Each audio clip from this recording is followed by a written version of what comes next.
Hi, I'm Matt Thompson, Director of Animal Programs here at the Memphis Zoo. I would like to welcome you to the very first edition of Memphis Zoo Insider, your monthly sneak peek at the work we do behind the scenes here at the Memphis Zoo. Mashamba was born in the middle of the afternoon on exhibit Friday, August 10th. Akili, her mom, immediately showed amazing maternal care. She cleaned Mashamba up immediately. Mashamba was actually born on exhibit, which is a good thing because that stimulates the baby. It allows the rest of the herd to take a look at her and to know that there's a new addition. Our goal is to not only have a healthy collection, but also display a healthy collection for guests to enjoy and also contribute to the giraffe population as a whole. Instead of just being like weak, that most giraffes when they're born can show a little bit of hyperextension where they actually look like they're leaning back on their ankles. She was actually flexed. And so the top of her rear feet were almost folded over, and that is not normal.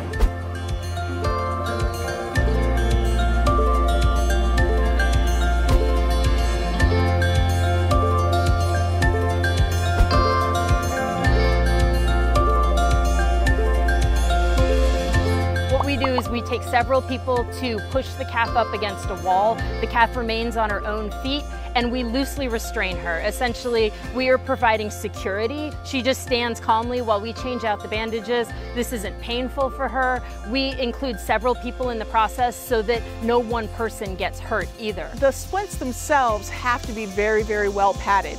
You can actually do an amazing amount of damage if she's not splinted appropriately. And so as a result, it has to be wrapped pretty tightly, but you have to have enough padding between the splint and the limb so that you don't cause any underlying damage. I feel like anytime people see intervention in an animal, especially an animal that's wild, and you want it to look the way it does in the wild, they assume that this is a stressful or anxiety-inducing procedure for the animal. First of all, mom has no stress. She shifts willingly away from the calf. We make sure that she has plenty of food and rewards, and she stays busy. She can come watch what we're doing with the calf at any time, and we keep a close eye on her. For the most part, things have gone very, very well. So I took off the splints today and I immediately palpated or felt down the entire length of her rear limbs. And what I noticed is that from day one until now, there's definitely a more streamlined feel. There's much less puffiness or swelling associated with the joints that were initially affected. So the minute she was released and reintroduced to mom and her aunts, it was joyful, and it was just great. It was perfect. I couldn't have asked for a better outcome. I'm happy to report that Mashamba is doing very well. She's now just over 4 months old. She's growing and developing normally. She's walking really well, and she's now an integral part of our giraffe herd. Did you know that giraffes are in trouble in the wild? The decline of the giraffe population has been called a silent extinction. In the last 3 decades, giraffe numbers have decreased by 40%, leaving less than 100,000 giraffe in all of Africa. But the good news is, as an AZA accredited zoo, we are working with organizations that are helping save these animals in the wild.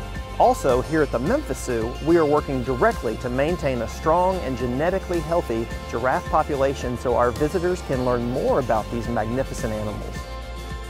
For more information about the Memphis Zoo, please visit memphiszoo.org. All right, that's it for this time. I'll see you next month for another edition of Memphis Zoo Insider.